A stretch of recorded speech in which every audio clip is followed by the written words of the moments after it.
So good morning friends, welcome to my channel Edward Wings. And आज की इस video में हम Jammu Kashmir police sub inspector के third full length mock test जो है उसको डिस्कस करेंगे। इससे पहले काफ़ी सारे दो full length mock test and sectional test जो हैं वो भी अपलोडेड हैं। उसके अलावा जो है करंट अफेयर्स जो हैं उसकी भी वीडियोस जो हैं अपलोडेड हैं, जो कि डेली बेसिस पर जो है यहाँ पर अपलोड की जा रही हैं।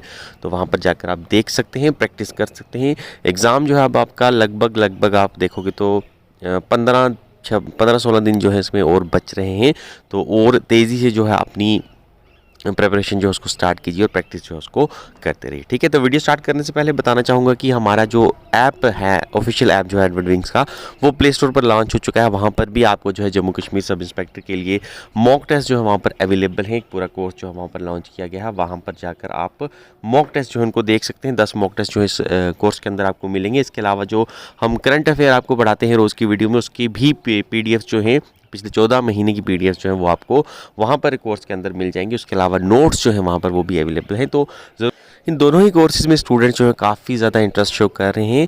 और SI के मॉक टेस्ट और आपके जो करंट अफेयर के जो सीरीज़ है, इसको जो है काफ़ी सारे बच्चों ने वहाँ पर जो है ब्राउज़ किया है, उसको देखा है और काफ़ी अच्छी रेटिंग जो वहाँ पर इसके लिए दी है। तो आप भी जो है ज़रूर विज़िट कीजिएगा, ज़रूर इन सीरीज़ को जो है इस कोर्स को देखिएगा और हमें जो है अपने रिव्यूज़ जो है वहाँ पर आप ऐप के ऊपर दे सकते हैं।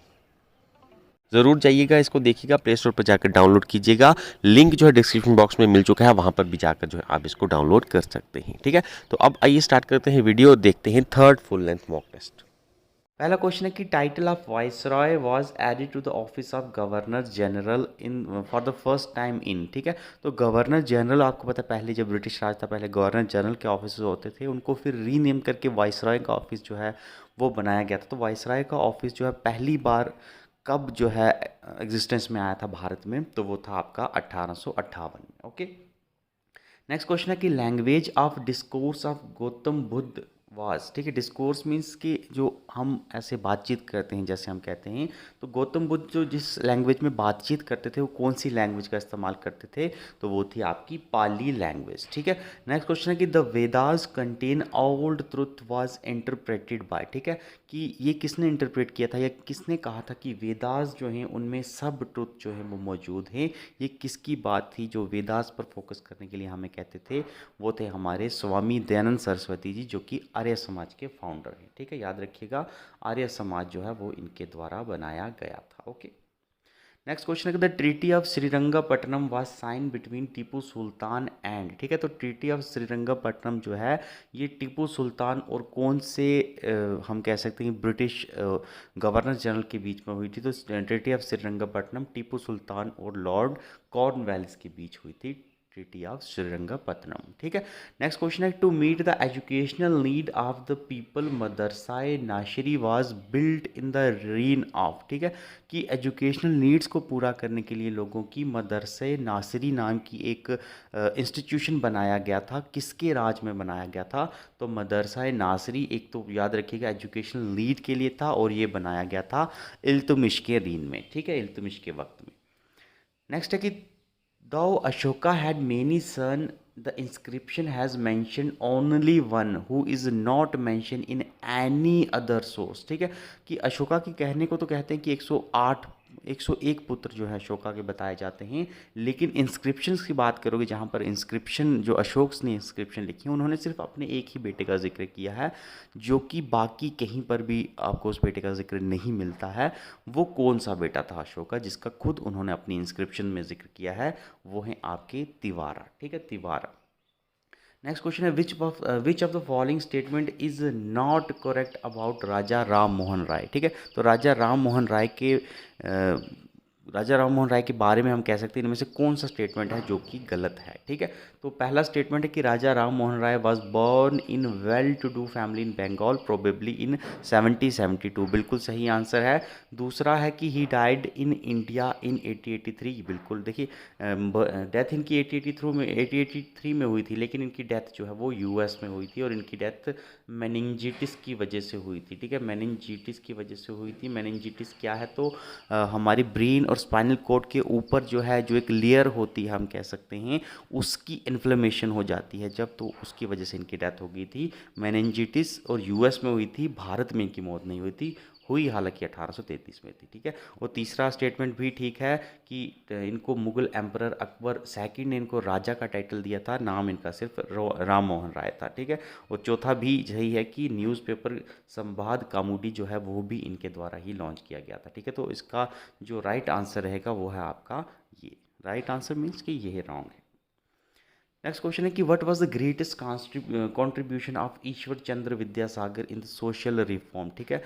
कि ईश्वर चंद्र विद्यासागर की सबसे बड़ी कंट्रीब्यूशन क्या रही है, वो है कि इन्होंने विडो रीमैरिज और गर्ल्स एजुकेशन की इम्प्रूवमेंट में जो है वो काफ़ी इन्होंने फोकस किया और काफ़ी इम्प्रूवमेंट मिला है। विडो रीमैरिज एक्ट भी जो है इन्हीं के प्रेशर की वजह से, इन्हीं की हम कह सकते हैं कंट्रीब्यूशन की वजह से पास हो पाया था, ठीक है। नेक्स्ट क्वेश्चन है कि विच of the following statement is not correct, ठीक है। इनमें से कौन सा स्टेटमेंट करेक्ट नहीं है, ठीक है। पहला स्टेटमेंट है कि Vivekananda participated in all world religious conference 1893 में, जो कि शिकागो में हुई थी, बिल्कुल सही है। दूसरा है Satyashodhak Samaj was establish bye Jyotiba Phule, बिल्कुल ठीक है। थर्ड है दयानंद सरस्वती जी ने प्रार्थना समाज बनाया, ये बिल्कुल गलत है। प्रार्थना समाज जो है ये आपका आत्माराम पांडुरंगा ने बनाया था with the help of Keshav Chandra Sen, ठीक है। याद रखिएगा, आत्माराम पांडुरंगा ने बनाया था केशव चंद्र सेन की मदद से। कई बार आत्मारंगा पांडुरंगा का नाम नहीं होता, सिर्फ केशव चंद्र सेन का नाम होता है, तो आप केशव चंद्र सेन भी जो है वो टिक कर सकते हैं, ठीक है। एंड चौथा स्टेटमेंट भी सही है कि आर्य समाज जो है वो 1875 में बना था बॉम्बे में, और स्वामी दयानंद सरस्वती जी ने इसको बनाया था, ठीक है। नेक्स्ट क्वेश्चन है कि विच of the following statement is not correct, ठीक है। Not correct about Indian national Congress, Indian national Congress के लिए कौन सा स्टेटमेंट सही नहीं है आपको बताना है। 1885 में बनी थी, बिल्कुल। पहली जो प्रेसिडेंट थी वो डब्ल्यू.सी. बनर्जी थे। एंड ये भी स्टेट है कि शुरू में जो है 72 डेलीगेट जो थे उन्हें पार्टिसिपेट किया था, बॉम्बे में जो है इसकी फर्स्ट मीटिंग हुई थी। आखिर में जो है ये है कि फाउंडर एक्टा एओ ह्यूम ज़रूर थे, लेकिन ये ब्रिटिश प्रोफेसर नहीं थे, याद रखिएगा। ये ब्रिटिश सिविल सर्वेंट थे, ठीक है। तो सिविल सर्वेंट थे, याद रखिएगा, ब्रिटिश प्रोफेसर नहीं थे। तो ये स्टेटमेंट आपका जो है वो गलत हो जाता है। नेक्स्ट है कि who said that Indian national Congress is a begging institute, कौन से इंसान ने कहा था कि इंडियन नेशनल कांग्रेस जो है वो भीख मंगा इंस्टीट्यूट है, हम कह सकते हैं बैगिंग इंस्टीट्यूट है। तो ये था अरबिंदो घोष ने कहा था, ठीक है। तो Aurobindo Ghosh, okay. Next question है कि Bhagat Singh was executed in which of the following case, Bhagat Singh को किस केस में फांसी की सज़ा सुनाई गई थी, तो वो था लाहौर कॉन्स्पिरेसी केस, याद रखिएगा।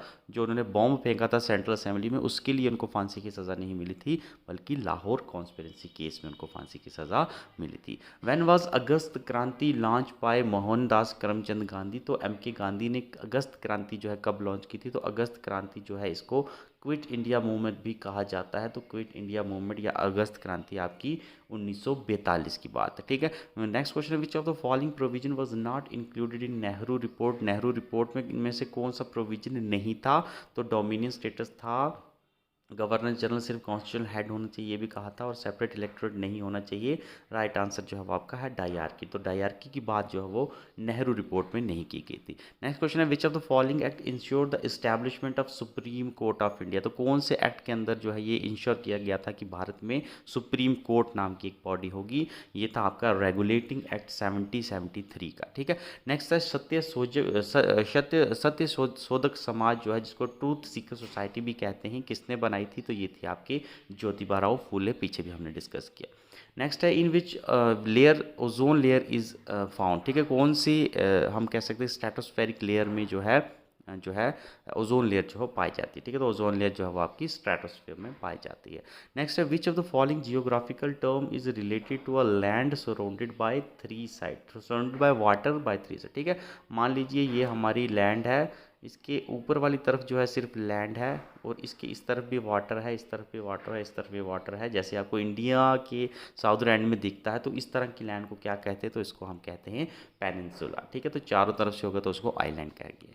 नेक्स्ट है which of the following is the largest archipelago in the world, largest archipelago जो है कौन सा, आर्कीपिलागो क्या होता है, तो आर्कीपिलागो जो है ग्रुप्स होता है आइलैंड्स का, यानी आइलैंड्स का जो इकट्ठा ग्रुप, उसको आर्कीपिलागो बोलते हैं। और सबसे बड़ा आर्कीपिलागो जो है वो आपकी इंडोनेशिया। नेक्स्ट है which of the following pass has been created by Indus river, तो इंदस रिवर चलते चलते कौन सा पास बनाकर निकल गया, कौन सा पास है जो कि इंदस रिवर की वजह से क्रिएट हुआ है, तो वो है आपका बानीहाल पास। ठीक है, नेक्स्ट है which of the following factors characterize by cold weather season in India. Bharat में कोल्ड वेदर सीजन जो है उसमें क्या क्या चीज़ें पाई जाती हैं, तो उसमें आपको cool days and cold night, ठीक है, दिन भी ठंडे और रातें भी ठंडी। नेक्स्ट है which of the following place never got the vertical rays of the sun, ठीक है, जहाँ पर सन की वर्टिकल रेज नहीं पड़ती, इनमें से कौन सा वो एरिया है, तो मुंबई में पड़ती हैं, चेन्नई में पड़ती हैं, तिरुवनंतपुरम में भी पड़ती हैं, श्रीनगर जो है हमारा जम्मू कश्मीर का, यहाँ पर वर्टिकल रेज नहीं पड़ती। नेक्स्ट क्वेश्चन है which of the following Indian state touches boundaries with maximum number of state, कौन सी इंडियन स्टेट है जो कि मैक्सिमम नंबर ऑफ दूसरी इंडियन स्टेट्स के साथ अपनी बाउंड्रीज जो है वो शेयर करती है, तो वो है आपकी उत्तर प्रदेश। ठीक है, यहाँ पर आप मैप देख सकते हैं, उत्तर प्रदेश है, यहाँ पर उत्तराखंड भी टच कर रहा है, हरियाणा भी टच कर रहा है, हिमाचल प्रदेश भी टच कर रहा है, राजस्थान, मध्य प्रदेश, छत्तीसगढ़, झारखंड एंड बिहार, लगभग 1 2 3 4 5 6 7 8 9, ओके 8 सौ, तो 8 स्टेट्स जो हैं इसको टच करती हैं, तो ये उत्तर प्रदेश। नेक्स्ट है डंकन पास जो है वो कहाँ पर, अंडमान एंड निकोबार के कौन से एरियाज़ के बीच में आपको डंकन पास जो है देखने को मिलता है, तो ये है आपका south Andaman and little Andaman. ठीक है, यहाँ पर अगर आप देख सकते हैं, यह है आपका साउथ अंडमान, यह है लिटिल अंडमान, यहाँ पर आपको डंकन पास जो है वो दिखाई देता है। नेक्स्ट है which of the following soil is term as regur, ठीक है, कौन सी साइल जो है इसको रैगर कहा जाता है, तो रैगर आपकी ब्लैक कॉटन साइल को कहा जाता है। नेक्स्ट क्वेश्चन है which of the following state has common border with China, common border China का किसके साथ है, तो जम्मू कश्मीर के साथ भी है, सिक्किम के साथ भी है, अरुणाचल प्रदेश के साथ भी है और हिमाचल प्रदेश के साथ भी है, तो 1 2 3 4 इसका आंसर रहेगा। नेक्स्ट है Jharkhand does not share boundary with, Jharkhand जो है कौन सी स्टेट के साथ अपनी लैंड बाउंड्री शेयर नहीं करता, तो झारखंड जो है वो आपका मध्य प्रदेश के साथ जो है लैंड बाउंड्री नहीं शेयर करता। ठीक है, यहाँ पर अगर आप देख सकते हैं, यह है झारखंड आपका, यह है मध्य प्रदेश, तो ये बाउंड्री नहीं शेयर करते यहाँ पर। ठीक है, नहीं शेयर करते, यहाँ पर आप देख सकते हैं। ओके, नेक्स्ट क्वेश्चन है आपका which of the following hill connect eastern and western ghat, ठीक है, ईस्टर्न और वेस्टर्न घाट को कौन सी जो है पर्वतशिला जो है वो जोड़ती है, तो वो है आपकी नीलगिरी पर्वत। नेक्स्ट है the oldest oil refinery, Bharat की सबसे ओल्डेस्ट ऑयल रिफाइनरी जो है वो कौन सी है, तो ये है आपकी आसाम में दिग्बोई ऑयल रिफाइनरी। नेक्स्ट है which of the following area are region is most prone to earthquake, Bharat का इनमें से कौन सा रीजन है जो कि अर्थक्वेक का खतरा जहाँ पर सबसे ज़्यादा जो है वह है, वो है आपकी गंगा ब्रह्मपुत्र वैली में। ठीक है, नेक्स्ट है the most ideal region for the cultivation of cotton, ठीक है, कॉटन की कल्टीवेशन के लिए सबसे आइडल रीजन यानी सबसे हम कह सकते हैं कि फेवरेबल रीजन कौन सा है, तो वो है आपका डेक्कन प्लेट्यू। ठीक है, डेक्कन प्लेट्यू में कॉटन कल्टीवेशन काफ़ी है, ब्लैक कॉटन साइल मिलती है। नेक्स्ट है स्कार्सिटी ऑफ विच क्रॉप, ठीक है, कौन सी क्रॉप की स्कार्सिटी हो जाएगी तो उसकी वजह से हमें एडिबल ऑयल का क्राइसिस देखने को मिल सकता है, तो वो है आपकी ग्राउंड नट, याद रखिएगा। ओके, मस्टर्ड नहीं मत करिए, ग्राउंड नट है। नेक्स्ट है which among the following is known as father of Indian constitution, Bharat के संविधान का फादर किसको कहा जाता है, तो ये हैं आपके बाबा साहिब अम्बेडकर जी। नेक्स्ट है which of the following right is available under article 23 and 24, article 23 और 24 के अंदर कौन से आपके फंडामेंटल राइट्स आते हैं, तो वो हैं आपके right against exploitation. Okay, next है which one of the following political concept was debated by Gandhi ji as genuine freedom, ठीक है, गांधी जी ने किस पॉलिटिकल कंसेप्ट को जेन्यून फ्रीडम का नाम दिया था, वो था आपका स्वराज। नेक्स्ट है who is the head of state in India, Bharat में हेड ऑफ स्टेट जो है किसको माना जाता है, तो प्रेसिडेंट ऑफ इंडिया जो हैं इनको हेड ऑफ स्टेट माना जाता है भारत के संविधान के मुताबिक। नेक्स्ट है which is the oldest high court in India, सबसे पुराना हाई कोर्ट जो है भारत का वो कौन सा है, तो सबसे पुराना हाई कोर्ट जो है वो आपका कलकत्ता हाई कोर्ट है, सबसे पहले यही बना, उसके बाद जो है वो बाकी बने थे।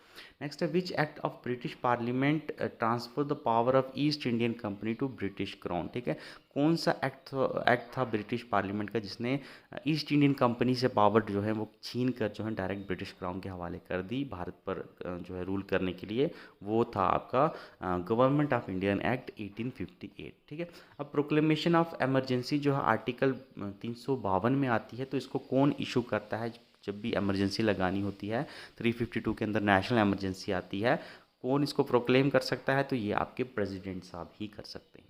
नेक्स्ट है who among the following does not give his resignation to president of India, ठीक है। इनमें से कौन है जो कि प्रेसिडेंट को अपना रेजिग्नेशन नहीं देता? तो अटॉर्नी जनरल प्रेसिडेंट को देता है, गवर्नर भी प्रेसिडेंट को देता है, कैग भी प्रेसिडेंट को देता है। सिर्फ लोकसभा स्पीकर है जो कि प्रेसिडेंट को नहीं देता। किसको देते हैं? तो इसमें बताइए, नेक्स्ट क्वेश्चन है कि to whom the speaker of Lok Sabha give his resignation. तो स्पीकर लोकसभा का किसको देता है अपनी रेजिग्नेशन?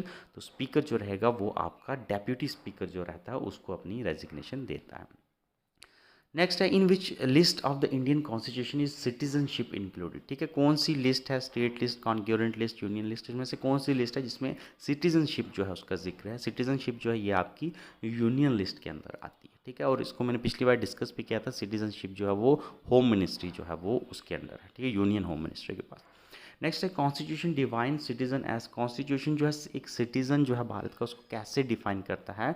तो कॉन्स्टिट्यूशन जो है वो सिटीजन को डिफाइन नहीं करता, यानी सिटीजन की कोई डेफिनेशन जो है हमारे कॉन्स्टिट्यूशन में पाई ही नहीं जाती। ओके। नेक्स्ट है which of the following government of Indian act is called the mini constitution of the India, ठीक है। तो कौन सा एक्ट है ब्रिटिश पार्लियामेंट का या ब्रिटिश के टाइम का हम कह सकते हैं जिसको भारत का मिनी कॉन्स्टिट्यूशन कहा जाता है? तो वो है आपका गवर्नमेंट ऑफ इंडियन एक्ट 1935 जिसको मिनी कॉन्स्टिट्यूशन कहा जाता है।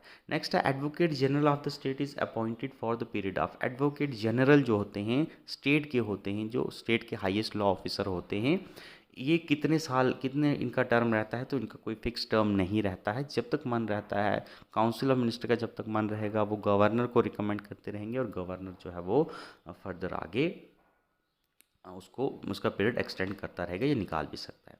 नेक्स्ट है विच article of Indian constitution has provision of finance commission, ठीक है। फाइनेंस कमीशन जो है उसका जिक्र कौन से आर्टिकल में भारत के मौजूद है? तो वो है आपका आर्टिकल 280। नेक्स्ट है election of member of Rajya Sabha is taken from, ठीक है। जिस तरीके से राज्यसभा के मेंबर्स का इलेक्शन करवाया जाता है वो कौन सी देश के कॉन्स्टिट्यूशन या कौन से देश के राज्यसभा के इलेक्शन तरीके से कॉपी किया गया है हम कह सकते हैं? तो वो है आपका साउथ अफ्रीका के कॉन्स्टिट्यूशन से। ओके।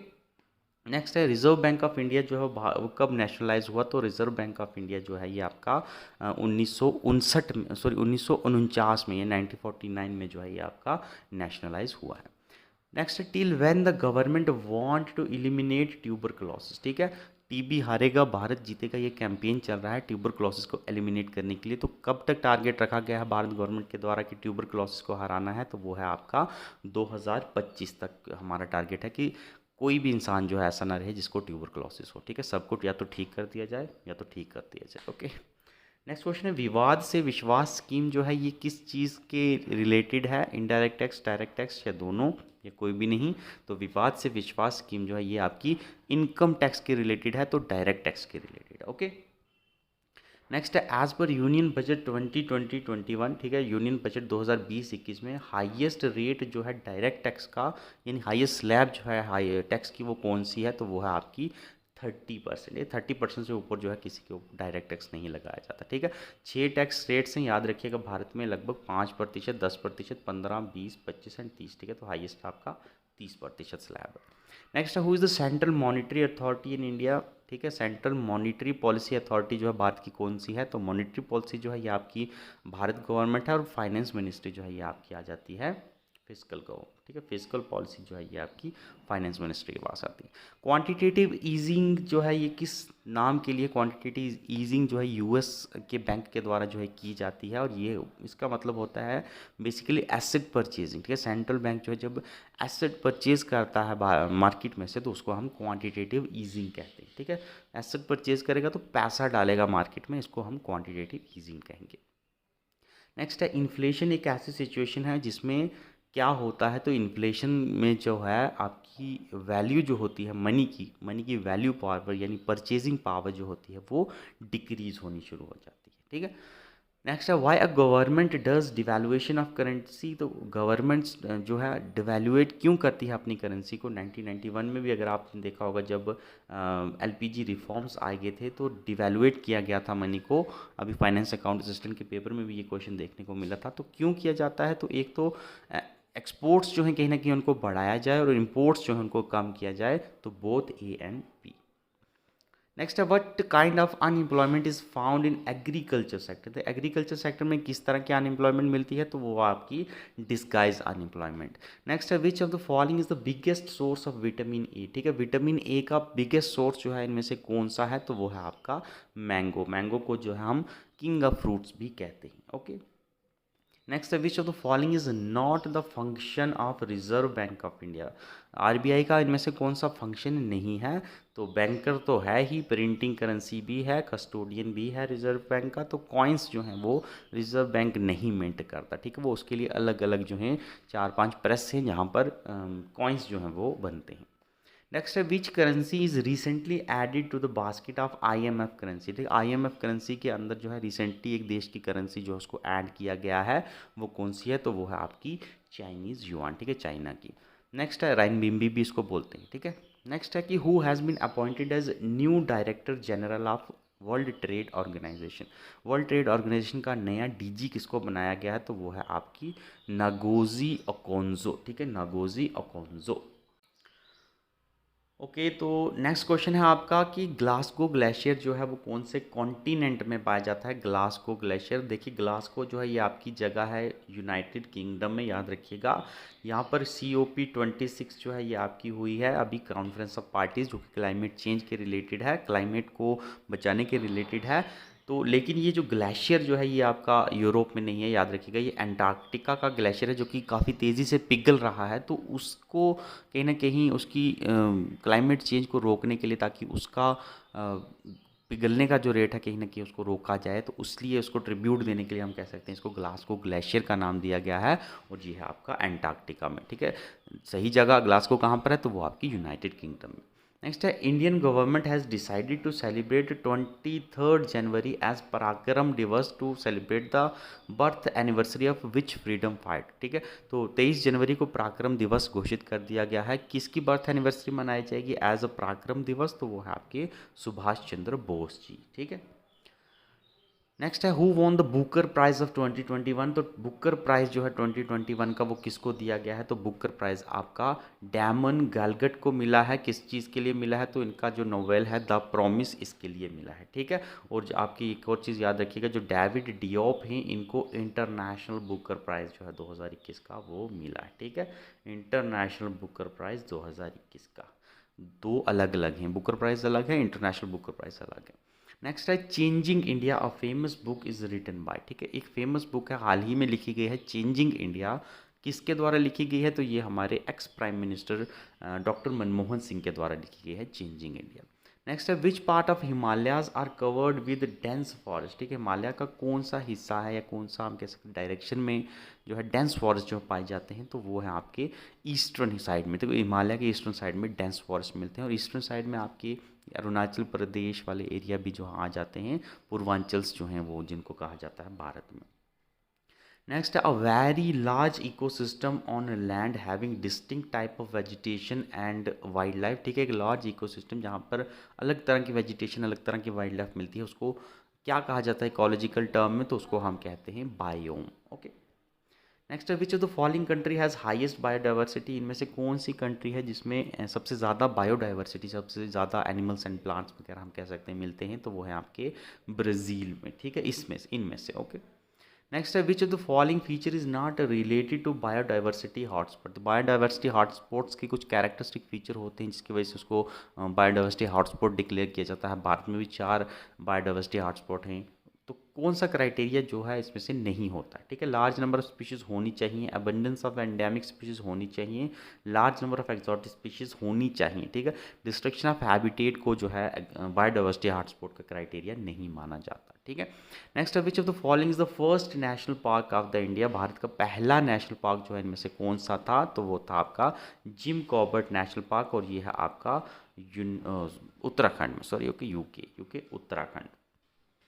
नेक्स्ट है रेड डेटा बुक जो है provide data on. Red data book जो है किस चीज़ का डेटा जो है हमें देती है, तो ये देती है एंडेंजर्ड प्लांट एंड एनिमल्स का।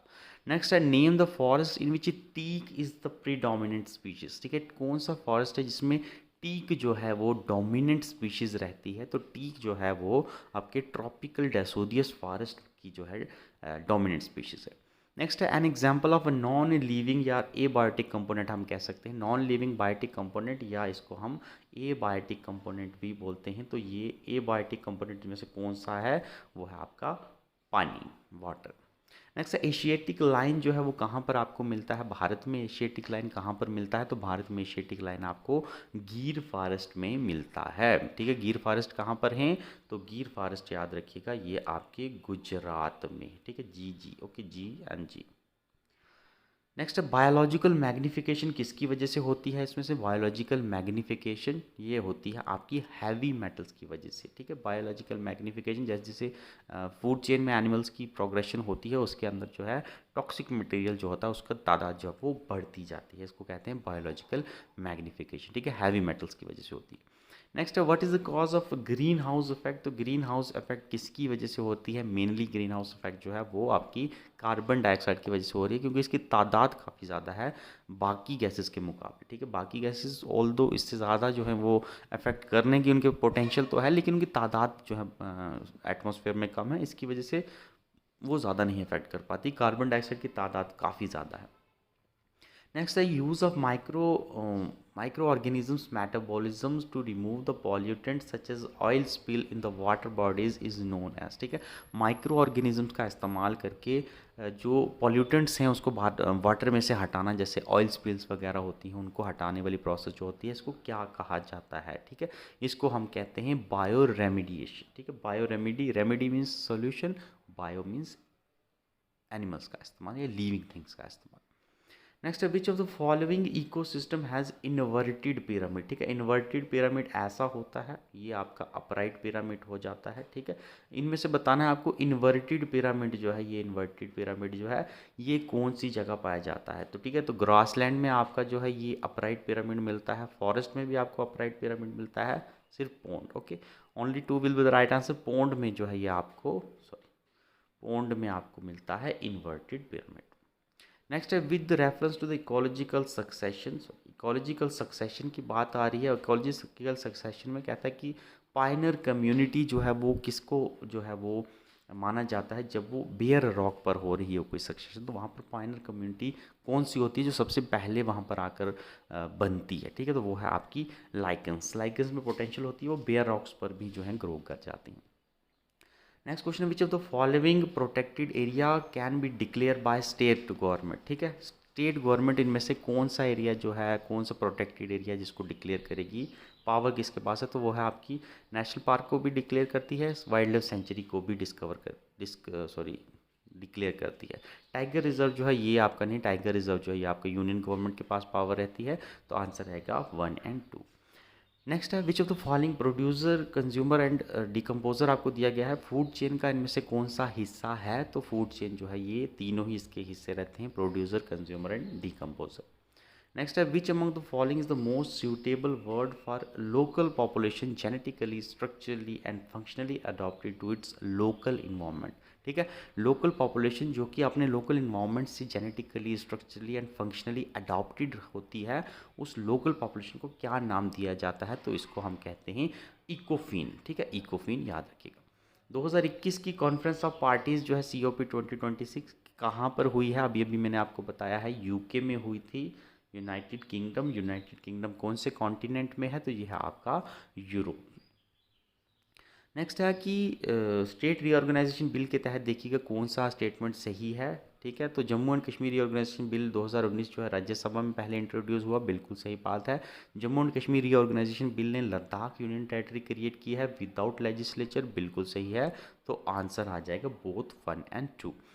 Who administer the union territory of Jammu and Kashmir, Jammu and Kashmir की यूनियन टेरिटरी को कौन एडमिनिस्टर करता है, तो एडमिनिस्ट्रेशन पावर जो है वो आपके प्रेसिडेंट को दी गई है, याद रखिएगा, लेफ्टिनेंट गवर्नमेंट को नहीं दी गई है। Lieutenant government as agent of president के तौर पर जो है यहाँ पर हमें देखते हैं, रियल जो पावर है वो आपके प्रेसिडेंट को ही दी गई है जम्मू कश्मीर रीऑर्गेनाइजेशन एक्ट के अंदर। ठीक है, तो अथॉरिटी जो है एडमिनिस्टर करने की वो प्रेसिडेंट के पास है, और प्रेसिडेंट क्योंकि खुद यहाँ पर तो नहीं बैठ सकते, वो आगे अपने एजेंट्स के थ्रू जो है वो चलाते हैं, that is your LG। Okay, next है on which date Jammu and Kashmir reorganisation act 2019 came into force, तो कब जो है ये फोर्स में आया, तो ये आपका 31 अक्टूबर 2019 19 को फोर्स में आया है।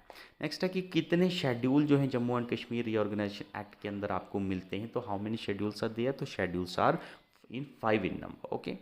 नेक्स्ट है कि which section says that on and from the appointment date there shall be form a new union territory to be known as union territory of Ladakh. ठीक है, कौन से आर्टिकल में कहा गया है जम्मू कश्मीर ऑर्गेनाइजेशन एक्ट के अंदर कि यूनियन टेरिटरी ऑफ लद्दाख नाम की एक नई यूनियन टेरिटरी क्रिएट होगी, तो वो है आपकी सेक्शन 3। ठीक है, सेक्शन 3 जो है ये लद्दाख यूटी के रिलेटेड है। नेक्स्ट है as per which article of Indian constitution, कौन से भारत के संविधान के आर्टिकल के तहत जो है यूनियन टेरिटरी जो है जम्मू कश्मीर की उसको चलाया जाएगा। ठीक है, तो ये चलाया जाएगा इसको आर्टिकल 239A के तहत, जो कि पुडुचेरी पर भी जो है वो लागू होती है। ठीक है, पुडुचेरी पर भी यही आर्टिकल लागू होता है, यानी सेम ही कानून जो है वो चलेंगे। नेक्स्ट क्वेश्चन है कि प्रोटीन जो होते हैं पल्सेस में, ठीक है, दालों में जो प्रोटीन होते हैं वो किस फॉर्म में होते हैं, तो दालों में जो प्रोटीन होते हैं वो एल्ब्यूमिन की फॉर्म में होते हैं। ठीक है, नेक्स्ट है who among the following is the best known for his discovery and development of first safe and effective polio vaccine. Polio vaccine सबसे पहली सेफ एंड इफेक्टिव जो है वो किसने डेवलप की थी, तो ये की थी आपके जॉनस साल्क ने। ठीक है, नेक्स्ट है which among the following disease is very real in women as compare to man. ठीक है, very rare in women and as compare to man affected with same disorder. ठीक है, कौन सी बीमारी है जो कि सेम जेनेटिक डिसऑर्डर की वजह से ही होती है, लेकिन फिर भी वो इन मेल्स में ज़्यादा होती है, मैंस में ज़्यादा है, वीमेंस में जो है वो कम पाई जाती है कंपैरेटिवली। ठीक है, तो वो है आपकी कलर ब्लाइंडनेस। ठीक है, कलर ब्लाइंडनेस में कोई अंधा नहीं होता, बस ये है कि कलर्स जो होते हैं दो कलर्स के बीच में डिफ्रेंशिएट वो नहीं कर पाता। ठीक है, नेक्स्ट है how does calcium carbide ripen mangoes. ठीक है, कैल्शियम कार्बाइड जो है वो मैंगोज जो होते हैं आम्स को कैसे पकाता है। ठीक है, तो क्या करता है कि कैल्शियम कार्बाइड जो है मॉइस्चर के साथ रिजेक्ट करता है और इथाइलिन प्रोड्यूस करता है, और इथाइलिन जो है ये फ्रूट्स की राइपनिंग के लिए यही जिम्मेदार होती है और मैंगो को भी यही राइप करती है। ठीक है, कैल्शियम कार्बाइड याद रखिए, इथाइलिन भी। नेक्स्ट है the force that bind the neutron and proton in the nucleus. Nucleus में जो न्यूट्रॉन एंड प्रोटॉन को बाइंड करके जो फोर्स रखती है वो कौन सी फोर्स होती है, तो वो है आपकी स्ट्रॉन्ग न्यूक्लियर फोर्स। नेक्स्ट है which of the following physical quantity do not have any unit of मेयरमेंट। ठीक है, कौन सी फिजिकल क्वांटिटी है जिसकी कोई मेयरमेंट की ऐसा यूनिट होती ही नहीं है, तो वो है आपकी स्पेसिफिक ग्रेविटी। नेक्स्ट क्वेश्चन है the Newton third law is applicable when. ठीक है, न्यूटन का जो थर्ड लॉ है that every action has an equal and opposite reaction, ये कब एप्लीकेबल होता है, तो ये जब बॉडी रेस्ट में होती है तब भी एप्लीकेबल होता है, और जब बॉडी मोशन में हो तब भी। ठीक है, दोनों ही। Next the kinetic energy of satellite is maximum. ठीक है, सैटेलाइट की जो काइनेटिक एनर्जी है कब मैक्सिमम होती है, तो इसकी तब मैक्सिमम होती है जब ये पेरिजी पर होती है। ठीक है, पेरिजी होती है क्लोज पोजीशन टू सन। ठीक है, sorry close position to moon. Moon की बिल्कुल जब पास होती है सैटेलाइट तो तब उसकी काइनेटिक एनर्जी जो है वो मैक्सिमम हो जाती है पेरिजी पर। नेक्स्ट है हु इन्वेंटेड मर्क्यूरी बैरोमीटर। देखो मर्क्यूरी बैरोमीटर जो है किसने इन्वेंट किया है, तो मर्क्यूरी बैरोमीटर जो है वो एंजेलिस्टिया टॉरिसिलाई। ठीक है, एवेंजेलिस्टिया टॉरिसिलाई। नेक्स्ट है which of the following gases are called as fixed gas by Joseph Black. ठीक है, सो जोसेफ ब्लैक ने इसको डिस्कवर किया 1750 में गैस को, और इसको फिक्स्ड गैस जो है सॉरी फिक्स एयर के नाम से इसको कहा गया, वो थी आपकी carbon dioxide. Next which of the following is the use of aspirin drug. ठीक है, एस्पिरिन ड्रग के क्या क्या यूज़ हैं, तो ये फीवर भी कम करती है, स्केलेटन पेन भी कम करती है, और हार्ट अटैक को भी प्रिवेंट करती है, तो all of the above. Next which of the following mineral is responsible for the occurrence of anaemia. Anaemia जो है किसकी कमी की वजह से होता है, कौन से मिनरल की वजह से, तो ये आपका आयरन की कमी की वजह से होता है, जिसमें खून जो होता है फिर वो कम हो जाता है।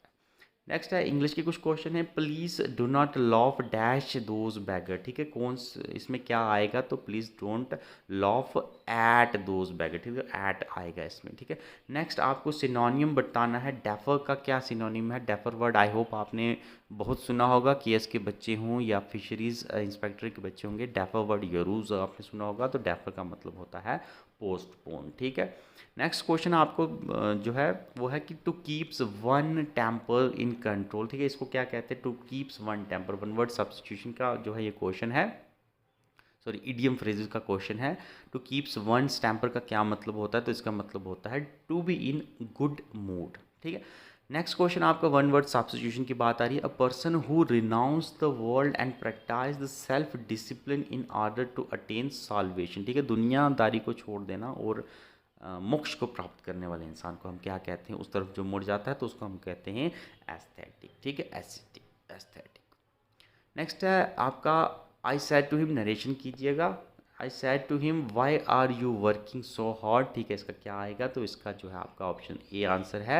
I ask him why he was working so hard, ठीक है, ये आपका इसका नरेशन आएगा। नेक्स्ट आपका वॉइसेस से है, the boys laugh at the bagger, ठीक है, इसको आपने इनडायरेक्ट वॉइस में जो है कन्वर्ट करना है, तो इसका जो ऑप्शन आपका डी आएगा कि the bagger was laugh at by the boy. Next आपका HCF एलसीएम से मैथ के 3 क्वेश्चन मैंने रखे हैं। एक्सप्लेनेशन आई होप मैं एक्सपेक्ट करूँगा आप हो सके तो एक्सप्लेनेशन डालिएगा कमेंट सेक्शन में, आंसर मैं आपको बता देता हूँ, नहीं आएगी तो आप पूछ सकते हैं, मैं आपको एक्सप्लेनेशन दे दूँगा, ठीक है। HCF पूछा गया है 8, 9 एंड 25 का HCF क्या होगा, तो इसका HCF जो है वो आपका 1 निकल कर आएगा। कैसे निकल कर आएगा ये आप मुझे कमेंट सेक्शन में करके जो है वो बताएंगे, ठीक है, कीजिए, थोड़ी आप भी मेहनत कीजिए, बहुत अच्छा होगा। नेक्स्ट आपको प्रोबेबिलिटी का क्वेश्चन है कि box containing a card number, एक बॉक्स है जिसमें 6 से 50 नंबर के कार्ड जो हैं वो पड़े हुए हैं। अ card is drawn random from the box, एक कार्ड जो है कोई रैंडमली जो है वो वहाँ पर लिया गया है। द प्रोबेबिलिटी के drawn card has number which is perfect square, ठीक है, क्या प्रोबेबिलिटी है कि वो कार्ड जो उठाया गया है वो परफेक्ट स्क्वायर जैसा कोई कार्ड है, जैसे 4 है, 9 है, आगे 16 है, 25 है, तो क्या प्रोबेबिलिटी है इसमें से, ठीक है। तो इसका आंसर भी आप मुझे कमेंट सेक्शन में करके बताएंगे। आंसर जो है इसका 1/9 आएगा। कमेंट सेक्शन में आपके कमेंट का जो है वो इंतज़ार करूँगा, नहीं आएगा तो आप ज़रूर मुझसे पूछ सकते हैं, मैं आपको बताऊँगा, ठीक है। नेक्स्ट क्वेश्चन है A sell a car to B, A ने बी को कार एक सेल की है 10% नुकसान पर। अगर फिर आगे बी जो है उसको 54,000 के अमाउंट पर बेच रहा है और उसको 20% नुकसान हो रहा, 20% फ़ायदा हो रहा है, तो आपको बताना है कि जो ए ने उस कार को ख़रीदा था तो कितने पैसे में ख़रीदा था, ठीक है। इसका आंसर जो है आपको 50,000 है। आप इसका भी आंसर मुझे बता सकते हैं, ऑल्दो इसका जो सोल्यूशन मैंने यहाँ पर आपको दे दिया है, देख सकते हैं आप आराम से डिटेल से। नेक्स्ट जो आपकी सीरीज़ है, बताना है आपको इस मिसिंग ब्लैंक में क्या आएगा, देखिएगा। तो यहाँ पर अगर आप देखोगे तो इस तरफ से जब आप चलना स्टार्ट करोगे तो आपको पता चलेगा अल्फ़ाबेटिकल आर्डर में हम जा रहे हैं। सी है, डी है, ई है, यहाँ पर आगे जाओगे आई जे के है, एल एम एन है, तो यहाँ पर ई के बाद जो है क्या सीरीज़ आएगी, तो ई के बाद एफ जी एंड एच, इस सीरीज़ में जो है आपको चलना है उल्टी, तो आपका H G F is the answer.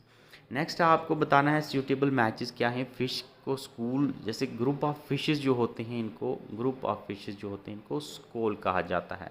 इसी तरह जो है वुल्फ जो होता है, वुल्फ का ग्रुप जो होता है इसको पैक कहा जाता है, ठीक है, आंसर ए होगा। नेक्स्ट है ऑड वन आइट आउट, जो है इसको बाहर निकालना है, तो यहाँ पर अगर आप देखोगे 24 से 27 3 नंबर है, 27 से 3 अगर प्लस करते तो 30 हो जाता, तो यही आपका गलत आंसर है, ठीक है। तो 31 जो है आपका रॉन्ग है यहाँ पर। नेक्स्ट है आपको ब्लड रिलेशन से क्वेश्चन है कि he is my father's mother's only daughter in law sister, ठीक है। फादर की मदर यानी आपकी दादी होगी, दादी की ओनली डॉटर इन लॉ यानी आपकी माँ होगी, और माँ की बहन जो होगी वो आपकी होगी मासी, ठीक है, ऑन्ट जो है इसका आंसर आएगा। नेक्स्ट है if A is to south of B, ठीक है, ए जो है ये बी के साउथ में है, A is to the south of B and C is to the east of B, ठीक है, बी के ईस्ट में सी है, ठीक है। आपको बताना है which direction A is respect, ठीक है, ए जो है वो कौन सी डायरेक्शन में है, तो ए जो है इसकी ये आपकी साउथ वेस्ट डायरेक्शन में आ जाएगा, ओके। नेक्स्ट है arrange the following one alphabetical orders में, आपने इनको लगाना है और फिर बताना है कि मिडल में कौन सा आपका आएगा, ठीक है। अल्फ़ाबेटिकल जब आप लगाओगे, अल्फ़ाबेटिकल आप लगाओगे तो सबसे पहले तो आपका प्लेस आ जाएगा, 3 ही वर्ड कर लीजिए बहुत हैं। प्लेस के बाद आपका जो है प्लेन आ जाएगा, दूसरा प्लेन आ जाएगा, तीसरा आपका वर्ड जो है वो प्लेन आ जाएगा, तो यही आपका मिडल वर्ड होगा PLANE, ठीक है, answer A is the right answer. Next है in this question 5 word has been given, out of 4 are alike, ठीक है, and 5th one is different, ठीक है। 4 जो हैं एक कहीं ना कहीं एक दूसरे से कहीं ना कहीं मिलते हैं किसी चीज़ में, आपको बताना है 4 जो मिलते हैं उनको छोड़िए, जो आपको डिफरेंट एक लग रहा है उसको बताना है, ठीक है। तो यहाँ पर अगर आप Lima, Algeria, Tokyo and Beijing को अगर आप देखोगे तो ये सारे जो हैं ये कैपिटल सिटीज़ हैं किसी न किसी कंट्री की। न्यूयॉर्क जो है ये कैपिटल सिटी नहीं है, ठीक है। यूएस की कैपिटल जो है वो वाशिंगटन डीसी है, ठीक है। वाशिंगटन डीसी जो है उसकी कैपिटल है, तो न्यूयॉर्क इसका ऑड बना। Which country lies to the west of India, तो भारत की वेस्ट में, यानी ये अगर भारत है तो इसके वेस्ट में कौन सी कंट्री है, तो आपको पता है कि इजिप्ट जो है ये इसके वेस्ट में आएगी, ठीक है। जापान जो है यहाँ पर जापान आपको मिल जाएगा, ऑस्ट्रेलिया आपको मिल जाएगी और साउथ कोरिया भी कहीं ना कहीं मिल जाएगी, ठीक है। नेक्स्ट है ह्यूमन ब्लड, जो है उसकी अप्रॉक्सीमेट पीएच जो है वैल्यू आपको बतानी है। अप्रॉक्सीमेटली जो है वो 7.5 है, ठीक है। 7.34 के आसपास होती है, 7.5 आप कह सकते हैं। नेक्स्ट क्वेश्चन है कि लॉर्ड डल हाउसी जो है किसके साथ एसोसिएटेड हैं, तो लॉर्ड डल हाउसी जो है ये आपकी डॉक्टरीन ऑफ लैब्स के साथ जो है वो एसोसिएटेड है। नेक्स्ट है लास्ट में आपका आखिरी क्वेश्चन है आज का, वो है interpersonal skills represented by use of body language, facial expression, body gesture is known as, ठीक है। जो बॉडी जेस्चर, फेशियल एक्सप्रेशन और बॉडी लैंग्वेज से जो है एक्सप्रेस किए जाते हैं स्किल्स, उनको हम नॉन वर्बल कहते हैं। और वर्बल वो होते हैं जो कि हम बोल कर जो है एक्सप्रेस करते हैं, इनको हम कहते हैं वर्बल, ठीक है। तो इस तरह से आपके 20 क्वेश्चन, 120 क्वेश्चन जो पूरे होते हैं। आई होप आप लोगों ने सीखा होगा, मज़ा आया होगा, एंड बाकी जो है बने रहेगा चैनल के साथ, देखते रहिए एडवर्ड विंग्स, आगे और भी लाइव